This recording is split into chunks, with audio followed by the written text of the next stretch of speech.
Okay, sweet. All right, maybe let's get some crowd interaction first. Who knows what block building is? Raise your hand. Okay. Who's afraid of block building? Okay. Oh, cool. Just give it to anyone up there. Okay, sweet. Well, yeah, we're gonna go into a lot of things. We have quite a breadth of experience up here on the audience on the panel. So we're gonna start first with just some introductions, and then I think you guys all know each other. Is that correct? Okay. I want to spice it up a little bit, and I'm gonna say, so you'll introduce yourself and like what you work on, and then you're gonna explain what the person to your left, how they are, where they sit in the transaction supply chain of Ethereum. And so you're first, so we're gonna have to loop you back around. Yeah. So I'm Nathan. I'm building derivatives as consumer experiences, but I am dressing as a block builder tonight. I was a block builder in the past, yes. To my left, I guess. Yeah. Where are you in the transaction supply chain? I think you are in one of the most important spots. You are commoditizing the searches.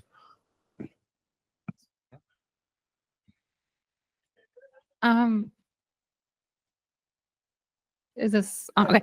Yeah. Well, should I still do him because he just talked about? Or should I do the person to my right? No, just do the left. Reset it. I mean, yeah, like in the block building part of the pipeline. Oh, I should give myself an introduction first. I'm Ellie. I work at Espresso. I'm the head of R&D. And where Espresso sits is on kind of like the shared sequencing level. We aren't exactly a shared sequencer, but we interact with shared sequencers and coordinators, which I can talk about more, to allow synchronous composability, really fast async composability, etc. I'll just introduce myself then, I guess. Okay. Yeah, we kind of fell apart. Well, that's Ellie. Kevin, founder of ETH Gas. We basically do pre-confirmations, so kind of the real-time trading of pre-confirmations, execution pre-confirmations, and whole blocks themselves. And we're involved in this because in the auctioning or in the selling of execution pre-confirmations, you need to constantly simulate the state to see if you can actually fulfill these execution pre-confs. And so that's our relevancy to building. Cool. Yeah. Hi, I'm Ari. I'm from Arrakis, and we do MEV-aware market making on chain. And yeah, we're mostly focused on bringing liquidity more directly to the participants that have private order flow. And this includes searchers and hopefully in the future directly with builders. So brokering with them on a block by block basis to help LPs on chain like capture more value, essentially. Cool. Cool. Okay. Awesome. Sweet. Thanks, everyone. Yeah. So obviously, this day is largely been around like TEs or trust execution environments. If you're unfamiliar with them by now, yeah, it might be tough since all the talks were about them. But yeah. So the first question I want to open up with is, do you guys think like do TEs have a role in the transaction supply chain? Maybe we could start. It'd be cool to do like, you know, maybe we'd share like a bull case for them, and then we could try to like do you know, steelman the other side and, you know, why they don't belong. But let's start with why they do. Why do TEs belong in the transaction supply chain? I think ultimately we want to commoditize market makers. I think that's one of the biggest like unfair sources of value capture and moats that exist in the transaction supply chain today. We've commoditized atomic searches. They don't make any money. Market makers make a lot of money. They have office buildings. They have like VC funds. They have real moats, and we have to figure out how to take that money away from them. But we need some element of privacy to do that, because the only way that we can reduce the moat that market makers have is to bring liquidity on chain and let people trade with that liquidity. But any strategy that someone can express to trade with liquidity on chain can be exploited. So there's like a privacy element there. If we have liquidity on chain, how can we allow people to express their preferences over it in a way that's private so that we can start to commoditize market making strategies? And this is where I see TEs having a place. It allows you to put a strategy that is transparent, but it's like private in that way that it's executing, so it's non-exploitable. So look, I mean, I'm not building it, but I just think this is something that we can actually utilize TEs for to like fix something that's broken. Okay, yeah, I think that TEEs have a really good place in shared sequencing, or rather the lack of shared sequencing. So if you have a shared sequencer, they can do composability between rollups. It's really easy because they decide the order of transactions. But what about rollups that do not have a shared sequencer? The thing, you can actually still get atomic execution by using something called a coordinator, which is basically, they don't have any sequencing rights, but they have to execute both blocks to see what these messages are. And you don't want this coordinator to have any power, but fundamentally it gets a little bit of power over the ordering of the cross-chain messages. But if you run it in a TEE, you can make sure it runs a specific parallel execution algorithm, which basically removes this entire factor. But it's specifically, I think, is really good for when you need to verify an algorithm that's run. But this algorithm does not depend on the safety whatsoever. It's just like an added user benefit. So yes, I think it does belong in the transaction pipeline. I guess from our perspective, the entire PBS flow is horribly economically inefficient, and at least our goal is to kind of like extract like the last juice kind of remaining within that pipeline. And so you have kind of this fragmented order flow in between different builders, and I see a case where we can basically unify that order flow into like a single T builder of sorts. So that's one aspect to it, but that's just kind of unifying kind of the spot market, I'd say. Separate to that, at least on our side, we have a like a contracts market. Basically I can get confirmations in 3 milliseconds on Ethereum, or I can get these execution guarantees. And so this extra optionality or extra priority-based order flow, this kind of brings extra value to that PBS pipeline. But when you trade through us, you're exposing your trades to us, and we want to extract the information that we have from that equation, so we can't front run you or do something malicious. And so I think TEs have a role in the building part itself and simulation. Well, sorry, in the actual building itself, as well as on our side in the simulation process to know what we potentially could build. And then all in, it will kind of extract the more juice from a unified order flow and from kind of like a options futures trading market as well. Cool. Yeah, maybe from the perspective of like on-chain LPs, which is what we think a lot about, is at Arrakis we try to help like would-be DEX LPs run more sophisticated strategies as liquidity providers. But right now there's potentially some sort of trusted black box components of what we're doing. Some of that's good because we can keep it private, but it's bad for the users who are simply, getting some kind of handshake agreement with what Arrakis is doing. So like a holy grail for us would be if we could retain some level of obfuscation and privacy in these sophisticated strategies, so they don't necessarily tend all the way to zero, but also give much stronger verifiable guarantees to the LPs who are subscribing themselves to those strategies. And TEs seem like a potential way forward for that, since you could attest to some hash of some execution that you're running. Even if you don't know exactly what it is, you could look over the past and go, oh, okay, I like the properties of whatever this algorithm does. And then you can know that at least that's what you're getting as an LP, and every time one of these updates is pushed on the chain. So I think this is one place where TEs looks really interesting to us. I also think maybe like encrypted mempools is like another place in the transaction supply chain that we haven't, like generalized encrypted mempools could be really interesting, and probably you end up wanting TEs somewhere in there, but we'll see if we go into that. Okay, sweet. And yeah, now maybe let's hear what are the bear cases for TEs in the transaction supply chain? I guess just that it doesn't matter in the end of the day. It's all about order flow. The block builders that have the most order flow wins. We build all these cool things, but then the top block builders have like literally contracts signed where they can sue people if their order flow gets taken away from them. And we can build all this cool tech, but at the end of the day, like it just doesn't matter at all. It's game theory looking for a problem to solve. I think the other thing the classical thing you hear at least is, okay, yeah, latency, for instance, the SEX-DEX ARB is incredibly important in the transaction supply chain today, and in these market makers having super systemic advantages over everyone else. And this ARB is like fundamentally based on some kind of latency game. Whoever can be like the last to see the off-chain prices has like the best opportunity to capture the most value from this trade. And so if TEEs still have like some sort of computational overhead, like and we have this open competition, nobody says you have to be a TEE builder.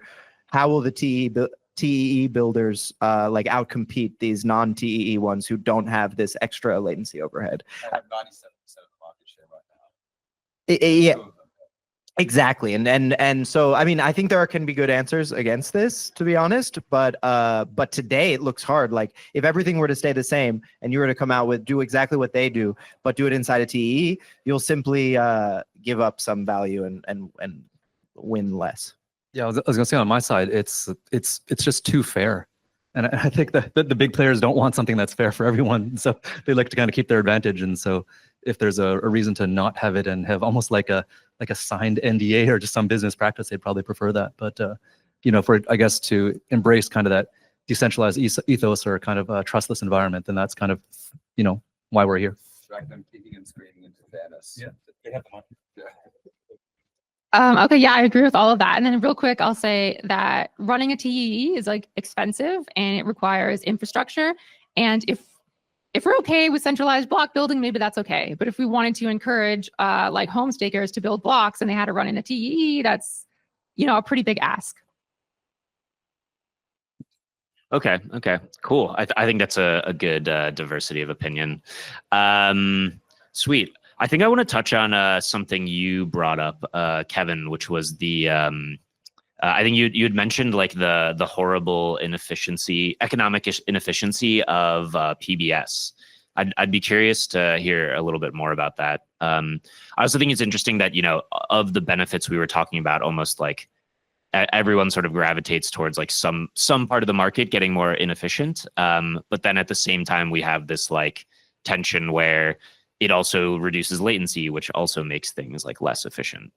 So I'd be curious to hear more. It's basically just the fragmentation across the different builders, in the sense that like not all the order flow is going to kind of like a single builder. And so there's no kind of single party that's able to optimize the entire order flow amongst the whole market.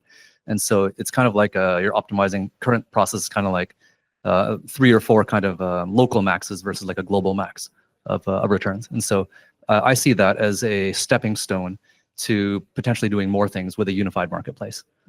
Yeah, I see. A unified marketplace, like well, I guess a unified, a trustless environment. I'd say a unified order flow within a trustless environment. Like something like a single unified auction for maybe value Variable, expression. variable expression.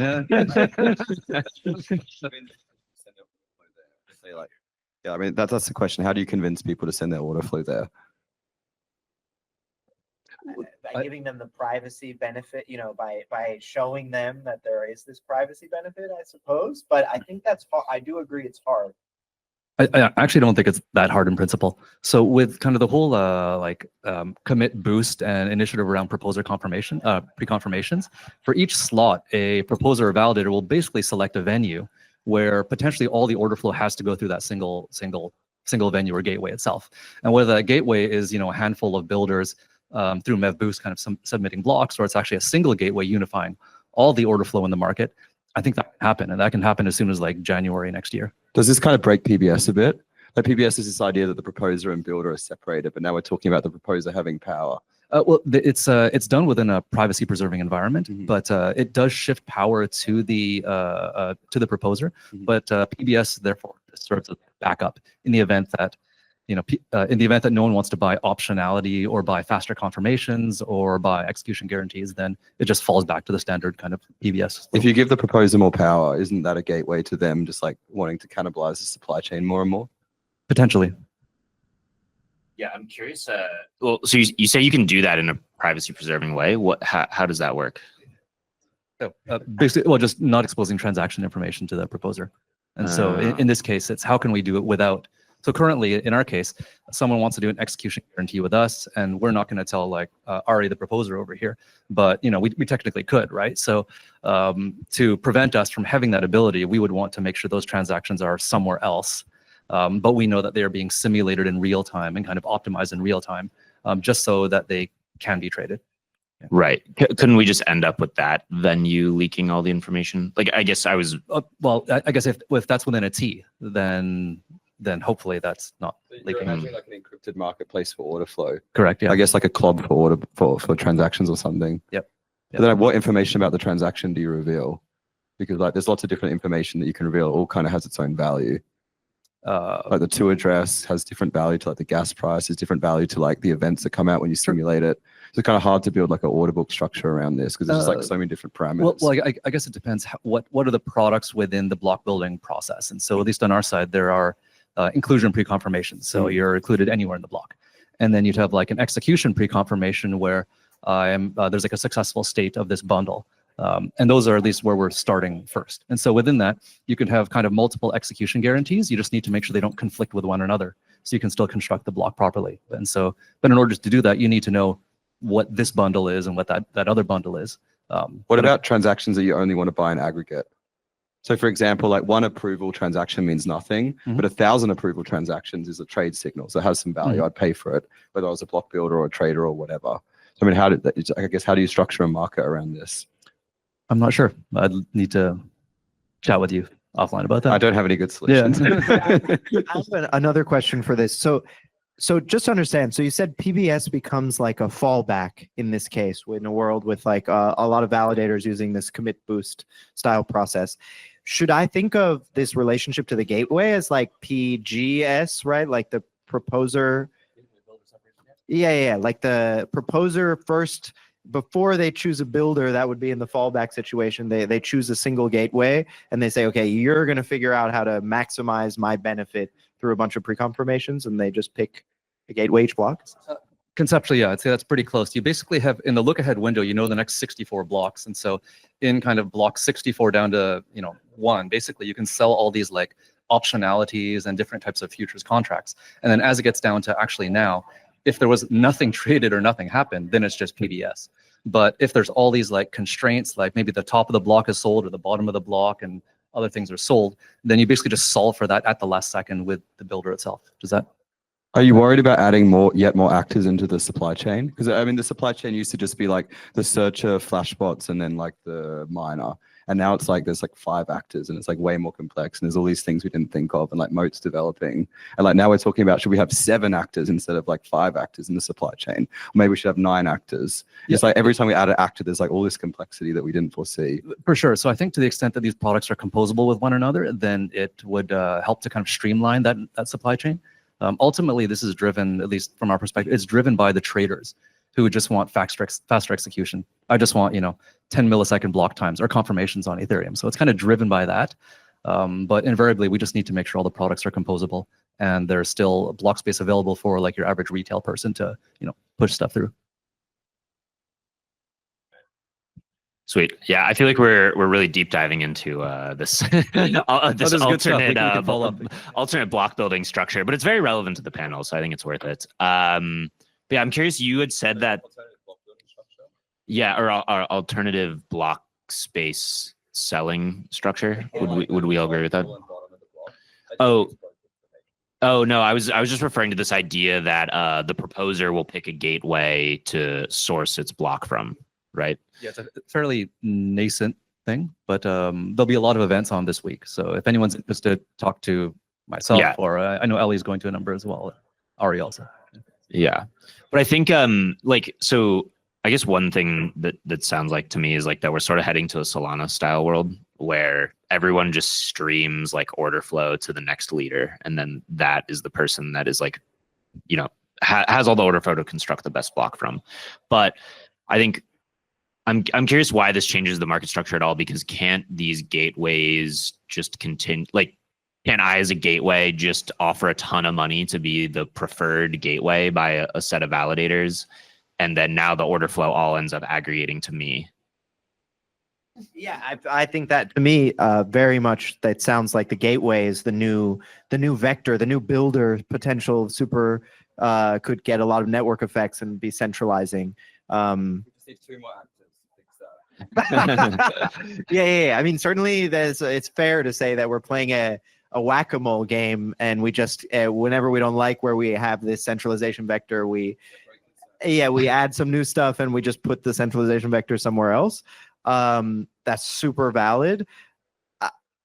I mean, it's always nice when it's out ahead because you don't know yet. So it seems like it could be rosier than what we have today. But then invariably, the actors with a lot of power find a way to make it scary. Right. But so how did we, so we moved it to a different place, but so we're not using the relay anymore, but now there's this new term called a gateway. Broke up the job of the relay into like 3 different jobs and like. Okay. Oh, could you explain the 3 different? I think you're actually working on this, right? Yeah, well, I was actually just going to bring us back to TEEs. Well, no, just going to say, like, back to the earlier discussion around like where do we think TEEs fall into kind of like what we're doing and the whole kind of transaction pipeline. I guess the question is like, well, I guess why are we not doing this today?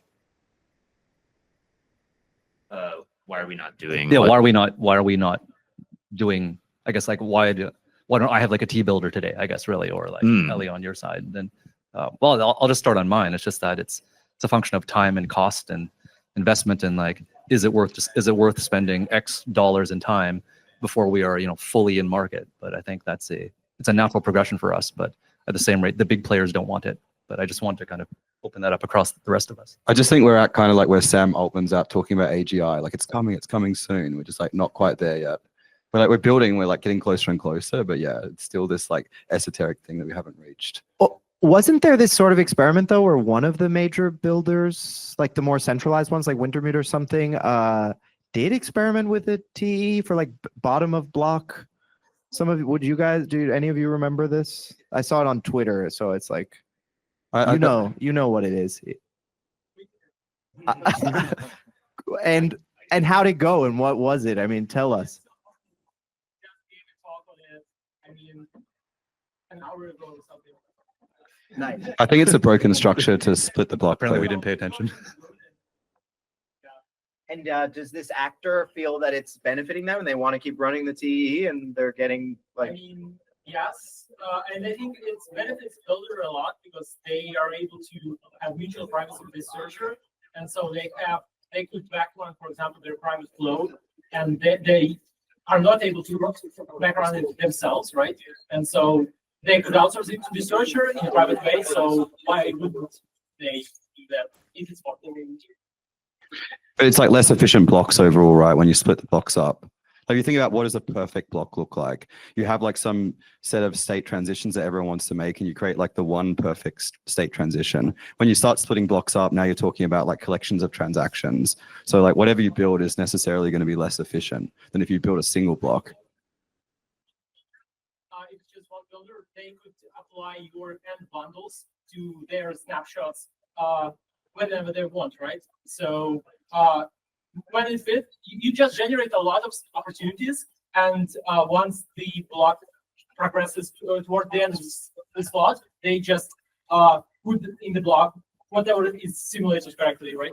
Yeah. We should probably, if we discuss this, go into the details a bit. But yeah, this is yes, collaboration, also done in part with Flashbots, and the idea is you can put a searcher's like arbitrage code inside of a TE. There's actually a really cool way of how it's enabled, of like essentially the TE was set up and then configured in such a way that only the searcher can put their code in it. And then what happens is a block builder can now send their block once they're done constructing it to this machine.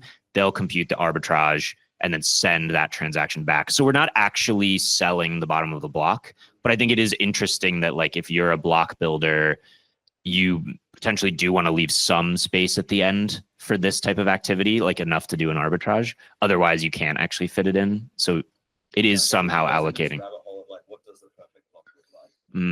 Yes.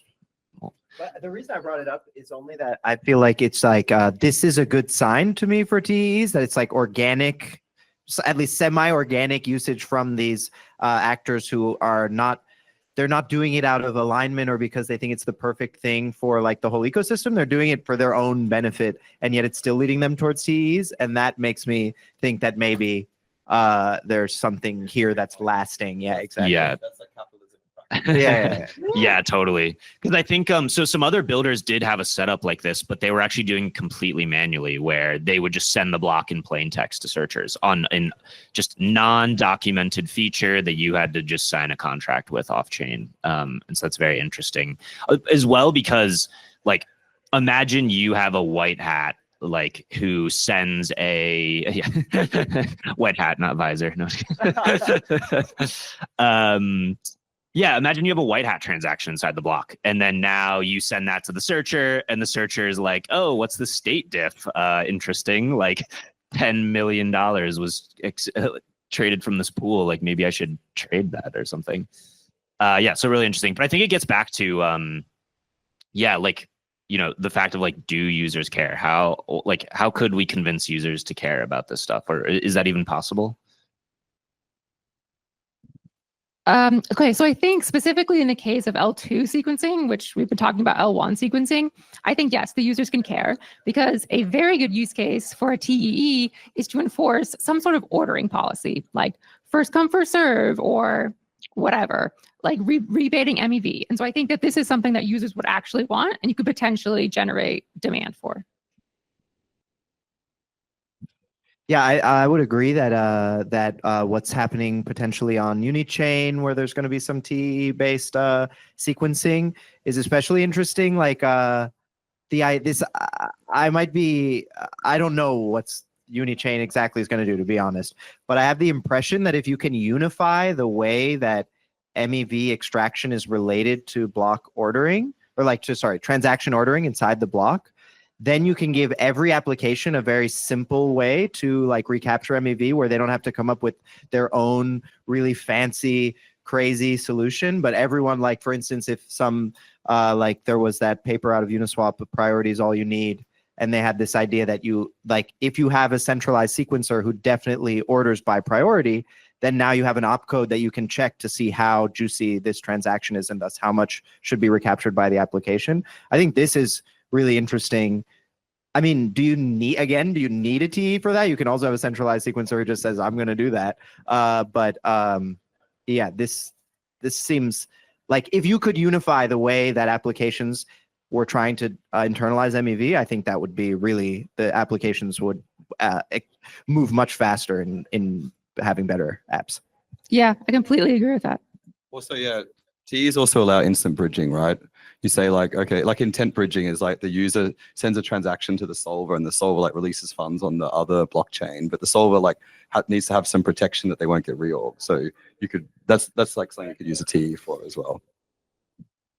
I agree that you could use a TEE for some things, but you can't do like native bridging. You don't think you can do instant bridging with intents? Well, It's a whole one balance product. no, you can do it, but at the end of the day, like if you're using native assets, like you need to make sure that they are sound. It's more that like, yeah.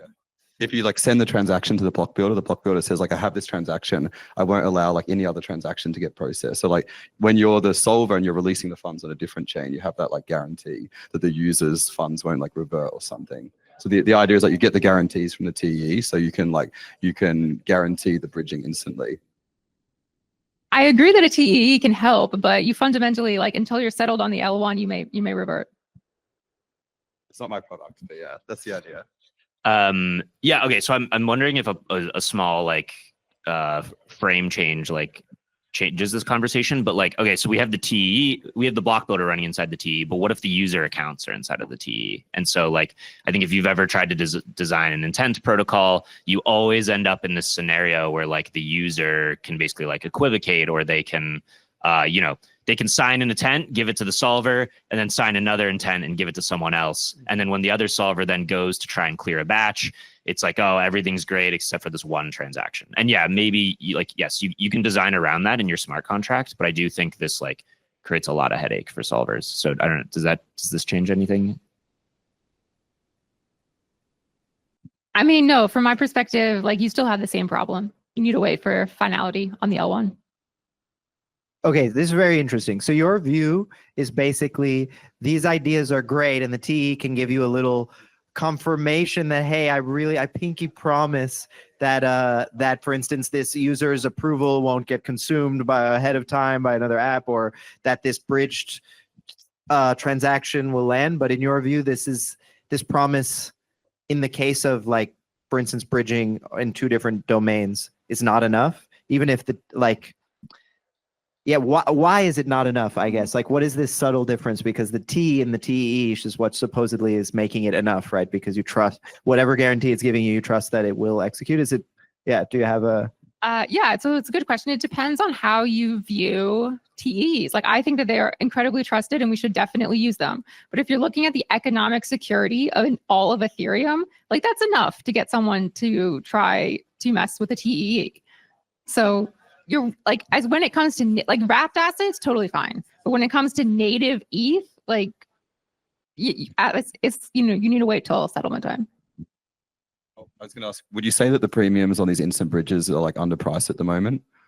Like, in other words, it's like the solvers aren't charging the amount they should be charging for the risk that they're taking, and they could all get rugged. I mean, it's such a hard thing to price though, because it's like it's such a small chance that it would happen. So you're going to make more money probably by assuming it's not going to happen. It's just like a really, really difficult thing to price it. I looked into doing this, but like the risk doesn't seem too high. I'll just go to the intent notion earlier, and do we put T's in the user account, basically. I think it's a pretty cool concept, because then basically that risk of equivocation or failure disappears, and then you can basically, like, I guess when you combine that and I guess pre-confirmations as well, then you really are getting a stronger sense of like settlement, 10, 20, 30 milliseconds into Ethereum. So I think that's a novel use case for it, and worthwhile exploring a bit more. Okay, my troll question then, why don't we just put all the accounts in TEs and put them on the block builder? Well, by accounts, do you mean like not private keys, right? Private keys are like session keys for, a week. Okay, well, you could do that, but I mean, TEE still can leak data. Like, I think most attacks of a TEE are leaking data, not getting it to execute something incorrectly. So it seems like a big risk to take. Maybe we should, though. It sounds like we're moving. It allows more interesting rules for wallets. Yeah, it sounds like we're moving in that direction. Yeah, it allows a lot more interesting rules for wallets, like thinking about like authorization rules for wallets. So for example, if you have like a MetaMask here with 10% of your funds, you have a ledger at home with 90% of your funds, what you're really enforcing there is like this rule that, like, if I'm not geographically in my house, I can't spend more than 10% of my funds. You might want to have other rules, like I can't spend more than 5% of my funds at the casino in one day. Or like my mom and my dad have to say it's okay if I spend 100% of my funds. Like, with these kinds of things, like running the account in the TE, you can start enforcing these more intelligent rules. I think it's a better paradigm for wallet development in general. I don't think we should like enforce it for everybody, but I think this is actually the direction that we want to go in. It just opens up that design space. Yeah. I think I put this in the same design space as like the instant bridging and everything we're talking about. It's like, what can you build for the user when you start to like get a little bit more complex with these authorization rules? That's all the instant bridging is. It's like an authorization rule for transacting funds across chains. Yeah, I just guess also that maybe when client side stuff gets more intense anyway, when you have like client side proving for like a Aztec style ZK like private roll up, maybe there's already a lot more requirements on like what's happening like on the side of the user and their account, and then maybe it makes sense to start putting all that in a TE or something. But for now, I do think it sounds like a big change to make, like a lot to ask. Yeah. Yeah. Yes, you heard it here first. There's a TEE block builder coming soon. The entire chain state is on the block builder. Okay, sweet. We are almost at time, but we can maybe take one question from the audience if anyone has any questions. No questions. I know someone's got a question. Quintus. Nathan, I think you were the biggest advocate for this most recent idea of a constraining accounts, not spending more than 100% of your or 100% of your funds if your parents don't agree, whatever. Why would you do that at the builder? Can't you do 95% of what you just described at the smart contract level? And if it's too expensive for an L2, isn't that kind of the architecture we're building? Yeah, just to recap for the recording, Quintus asked, why constrain your account at the builder? Why not do it outside the builder? I think there's just different authorizations that you can enforce at each level. So like slightly more expressive what you can enforce at the builder level because you have access to a lot of different things. Whereas like it's a little bit like less expressive what you can express at the user level.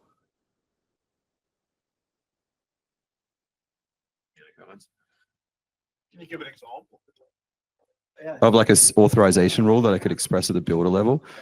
I guess something about like what I said about going cross-chain before, like, okay, I want my funds to I want to move this much of my funds into this cryptocurrency every day for like the next 50 days or something like that. I can authorize some rule that involves like going across chains. Whereas if I'm just doing it like on my level, I can't do that. I can enforce different kinds of spending rules, but I just have access to more data around the state of the world if I'm doing this on the builder level.